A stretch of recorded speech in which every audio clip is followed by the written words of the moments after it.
Welcome back to our channel, guys. We were hoping we'd have had some updates for you by now. A few of you have been emailing a message and saying when are you going to get the next update of the wide body build, and unfortunately it's not going to be anytime soon because yet again we have hit a speed bump, which has set us back quite a bit because we stripped the grey car down. We posted a few videos of us doing that, and we were hoping to get everything built across into this. In fact, we were even thinking about doing a bit of a challenge over a weekend and trying to get this built and running and driving out the garage over a weekend. It hasn't happened because, remember, we did a video about the paint job failed and we got a load of micro blisters and reaction in the paint. Now I got back in touch with the body shop that originally did the paint work, and as it happens they no longer do paint work for whatever reason. Typical excuse, but I'm not going to name any names, but it's left me lumbered, £2,500 down the drain. We've got to paint the car again, so I've got in touch with a good friend of mine who does this. He's notoriously good and he's pedantic, but he's not the cheapest, so it's a bitter pill I'm going to have to swallow. Essentially, I'm paying to have the car painted twice. This time I'm paying double the price of what it cost last time, but at least we'll get a warranty with the paint this time, and it should last. So the reason we've delayed and the car's not running is because he doesn't want us to build it up. He wants the car as it is, as a bare shell. It'll make life easier for him and get us a better job. So we've just had to stop with this. Can't go any further. He's got a bit of a waiting list and a queue for paint work, so we're looking at a couple of months before it gets painted, and then we'll get back on that build. So we've got not much else to show you guys, so we've just been doing house jobs, and that's not something I like filming and videoing, you know, me cutting logs up and working on the machines around the back, so I haven't done any videos of those. So we're just going to pull Scooby Nav's tyre power out of the back there and get it ready to go for an MOT. Thought we'd do you a video of that and show you just how nice of an example it is. I would go as far as to say it's probably one of the cleanest in the UK. Nice rock free car, so we'll get that pulled out and we'll show you around that.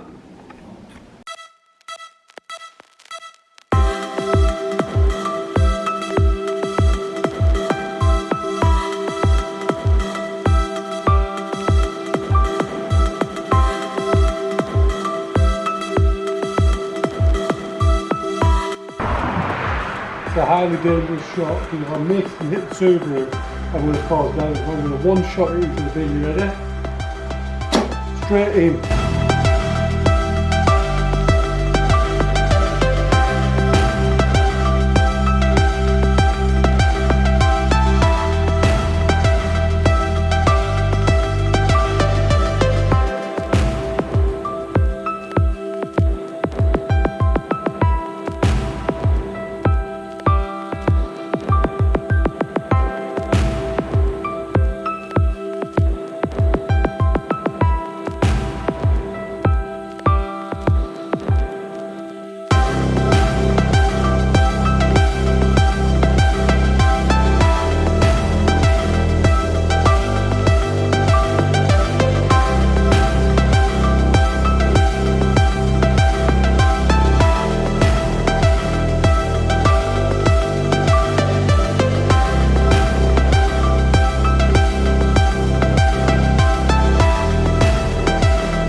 So there we go, it's seen the light of day for the first time in about 6 or 7 months. I'm just going to show you around this car, and the credit really has to go to Naz, my other brother, who owned this before Scooby Nav, and he spent countless hours meticulously going through this car and detailing it, cleaning everything, protecting it, and just doing a great job of preserving the car the best he can. I mean, a lot of people will be aware now, especially the Subaru enthusiasts, how bad these things suffer from rust.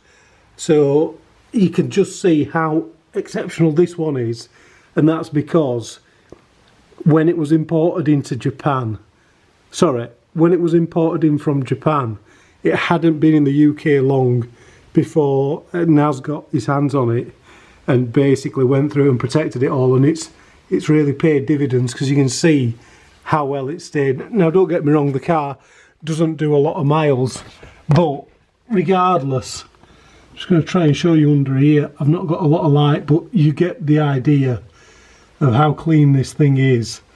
It's going to go for the MOT next week, so I'll try and get some underneath pictures to give you a better idea, but it really is a nice one. So we're just going to get it primed up, get the battery connected, and let's give it a first start.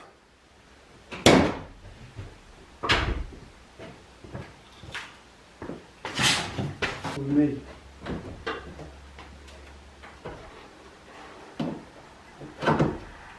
We'll get the battery back on.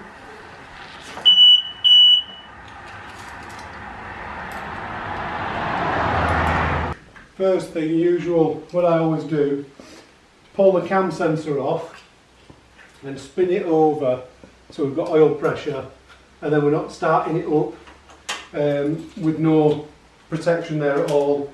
We'll make sure that we've got oil pressure, then we'll reconnect that and then fire it.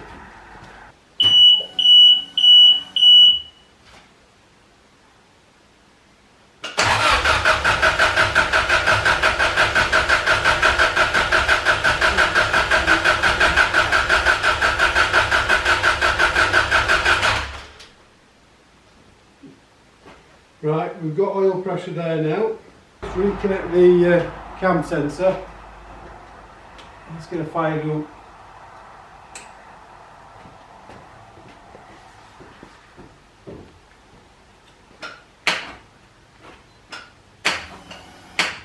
Oh, you are kidding.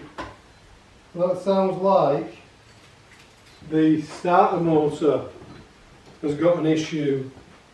So either the battery's lost charge and there's not enough oomph in it to start it, or the starter's packed up. So let's give it another shot.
Thanks for watching, guys. Subscribe to our channel. We'll try and keep you updated and upload some more Subaru footage.